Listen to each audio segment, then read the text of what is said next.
Olá, hoje nós estamos de volta para a segunda parte da entrevista com Carlos Luiz Poisel, tabelião de Novo Hamburgo, antigo primeiro tabelionato Poisel, hoje primeiro tabelionato Fischer, mas uma pessoa que é testemunha ocular da nossa história e que aquilo que não viveu sabe nos contar como aconteceu. Eu quero desde já agradecer a sua audiência e agradecer principalmente essa figura que se dispôs a estar com a gente o tempo que a gente quisesse. A gente está judiando um pouquinho dele aqui hoje. Quem perdeu a primeira parte da entrevista, por favor, recupere o nosso arquivo no YouTube. Fica à vontade para saber de tudo que a gente já falou, né, Pois? De tudo que todas as histórias que a gente já contou. Do seu início, de como era Novo Hamburgo naquela época, do que tinha para fazer na cidade. E agora a gente quer falar um pouco mais da sua trajetória profissional, né? Que foi estudar na URGS, é isso? Foi estudar Direito na URGS.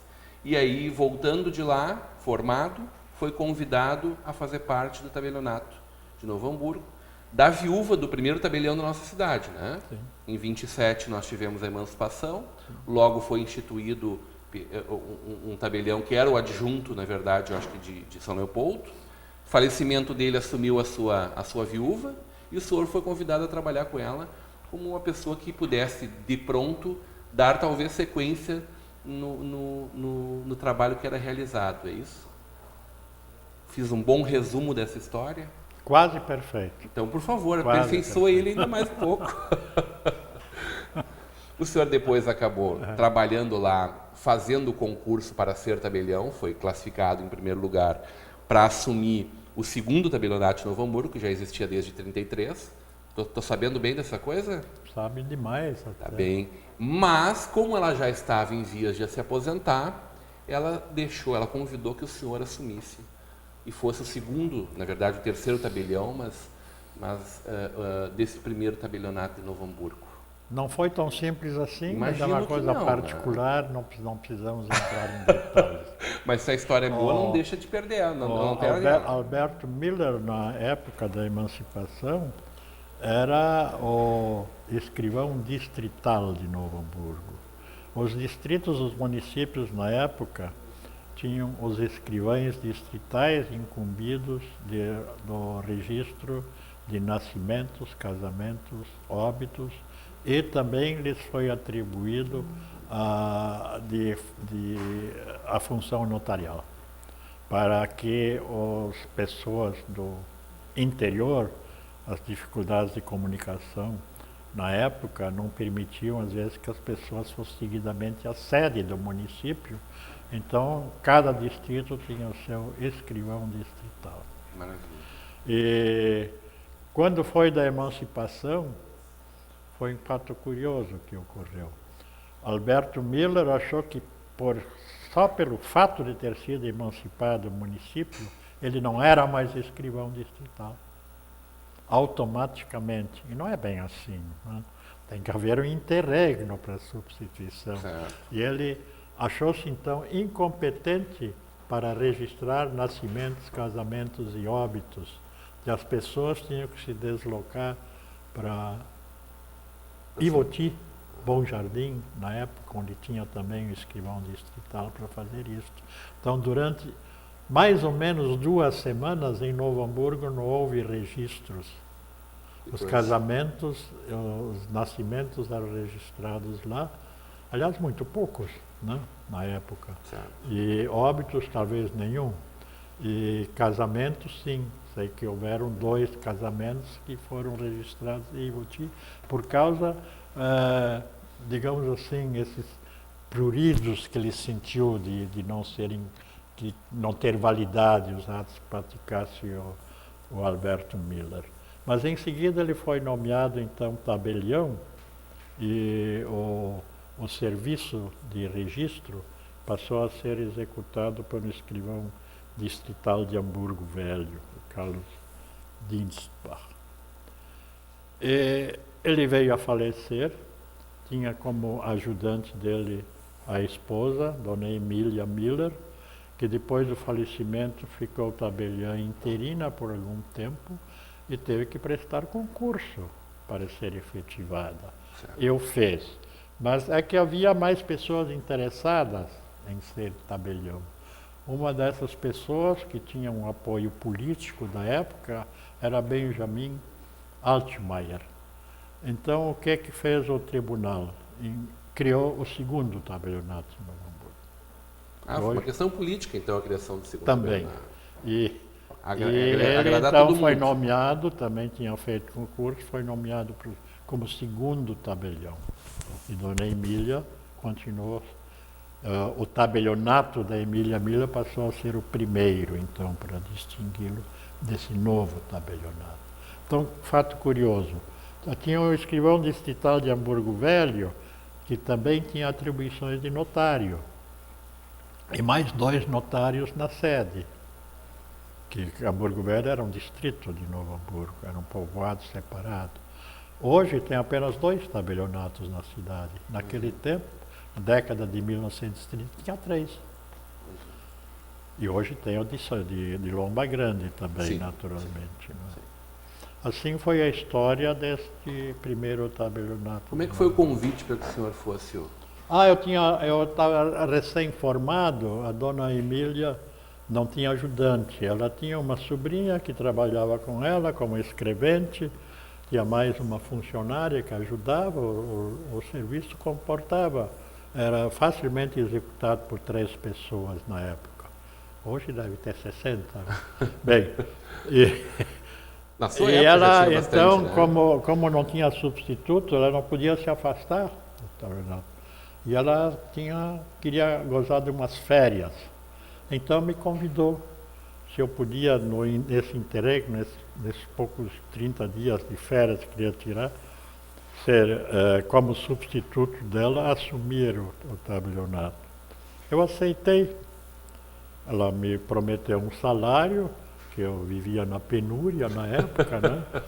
Aceitei, e ela então em poucos dias conseguiu que eu fosse no Tribunal de Justiça, na Corregedoria de então, fosse dispensado de provas de habilitação, que todos os candidatos substitutos eram submetidos na época, porque eu era bacharel em Direito. Então eu fui dispensado, em poucos dias fui nomeado substituto da Dona Emília. E exerci essa função durante um mês e gostei. Depois eu fui advogar, né, e não gostei. Não sei se os advogados vão interpretar mal o que eu digo, mas eu acho que a luta, o litígio judicial é uma guerra suja. Não era para o meu temperamento. E na experiência que eu tinha tido como tabelião, não há guerra, há conciliação. É um ambiente de paz. O litígio judicial... Tabelião que é conhecido como um agente da paz. É evidente, o tabelião é um agente da paz social. E como advogado, eu não me sentia bem. Porque tinha ocasiões, por exemplo, num processo judicial, que um acidente de trânsito, digamos, com ferimentos, ia defender a vítima, né, do acidente, que o motorista era culpado, né, poderia até ser preso por causa do acidente. Eu me lembro de um caso, de um acidente que houve em altas horas da madrugada, em ruas desertas, né, um automóvel bateu no outro casualmente, porque estavam desertas as ruas e eles corriam por aí. Não tinha ninguém que visse esse acidente. Na hora da audiência judicial apareceram 2 testemunhas que viram tudo. Aí o senhor viu que aquilo ali não era para o senhor? Não era para mim. Tá bem. O tabelionato Poisel, vamos encurtar essa história aí para a gente poder falar dessas vindanças pelo mundo. O tabelionato Poisel foi sempre reconhecido, e o Flávio Fischer disse isso, que ele tomou o gosto pela inovação, muito pela convivência com o senhor. foi reconhecido sempre pela inovação, né? Sempre por estar à frente do seu tempo, buscando novidades tecnológicas que facilitassem não só o trabalho de vocês, mas como o atendimento ao cliente. De onde é que veio essa vontade de buscar essas coisas sempre? Uma coisa que deve ser colocada inicialmente, que o tabelionato no Brasil está mal situado, como dependência do Poder Judiciário. A atividade do tabelião não tem nada de judicial. É uma excrescência dentro do Poder Judiciário. E na época, pelo menos, não estou falando dos tempos modernos, na época o Poder Judiciário era um poder parado, lento. Hoje, ainda tem processos Tramitam por muitos anos, né? Por uma vida. Décadas. Né? E infensa inovações na época ao Poder Judiciário. Então, eu estava preso nessas determinações do tribunal, com os livros escritos manualmente e tudo, né? Não tinha que se copiar fielmente as fórmulas das escrituras, não se podia mudar nada, né? E então eu me sentia mal com aquilo, né? E queria inovar, acompanhar a época. E porque quando eu comecei a trabalhar no tabelionato, o serviço era muito pequeno, mas com o meu trabalho, que eu me dediquei muito às inovações, né, foi crescendo. Então eu vivi épocas que eu chamo de crises de crescimento. E aí começaram a vir, com muita luta no tribunal, para que fosse aprovado essas inovações. Como uma fotocopiadora. Naquele tempo, para tirar cópia de documento, tinha que ir num fotógrafo que fotografava o documento, tirava a cópia, né, levava ao tabelião depois para autenticar, que aquela era uma cópia fiel do original. E eu vi um anúncio no Jornal da Capital de um representante comercial de Porto Alegre, anunciando que ele estava importando máquinas copiadoras da Alemanha.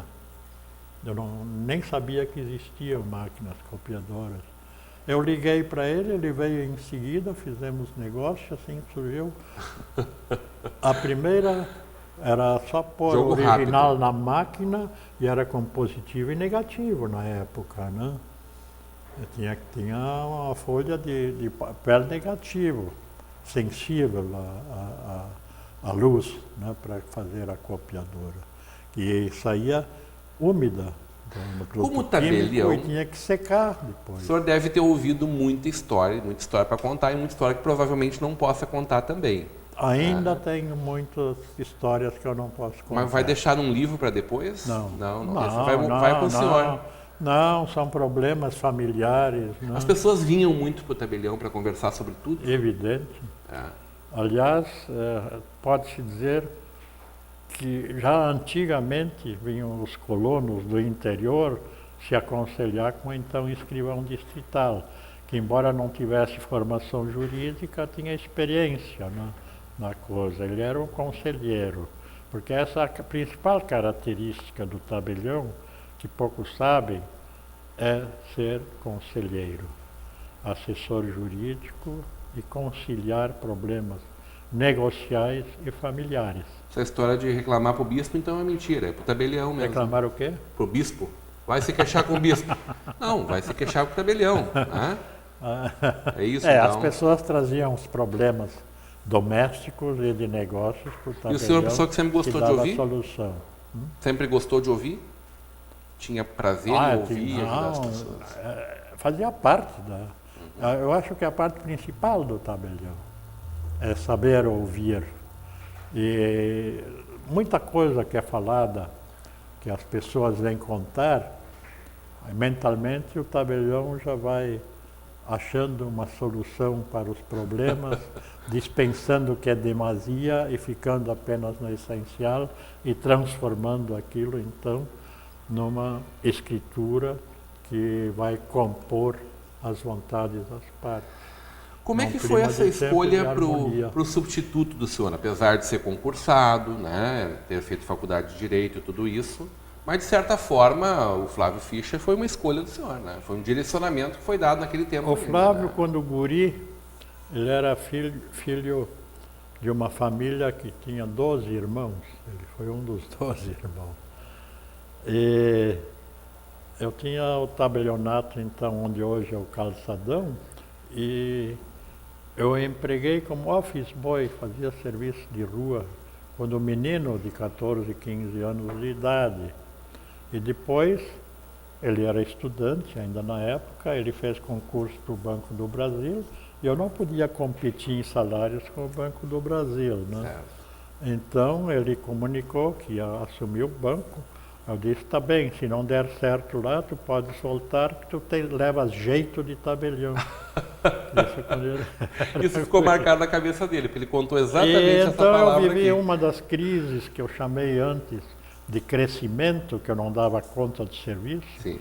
que todo papel que saía do tabelionato levava um pedacinho de mim junto pela responsabilidade, né? Aquilo me deu um certo transtorno, tive que fazer um tratamento. Sobrecarregou o senhor.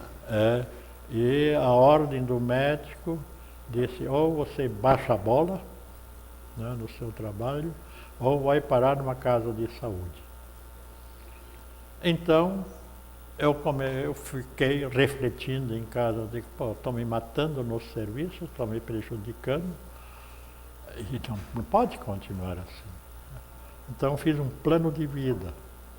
Eu comecei a procurar alguém com conhecimentos jurídicos que pudesse assumir uma grande parte daquilo que recaía tudo sobre mim na época. Que o tabelionato Novo Hamburgo se desenvolveu muito naquela época e o tabelionato idem, né? Acompanhou esse desenvolvimento e eu já não podia mais com essas tarefas sem auxílio de uma pessoa competente. Porque não existe escola para tabelião. Atualmente já existe, mas na época não, né? Então é aprendido tudo na prática, no serviço. E o Flávio era já um advogado de sucesso na época, e eu comprei o passe dele. Ele veio conversar comigo, a meu pedido, disse da intenção.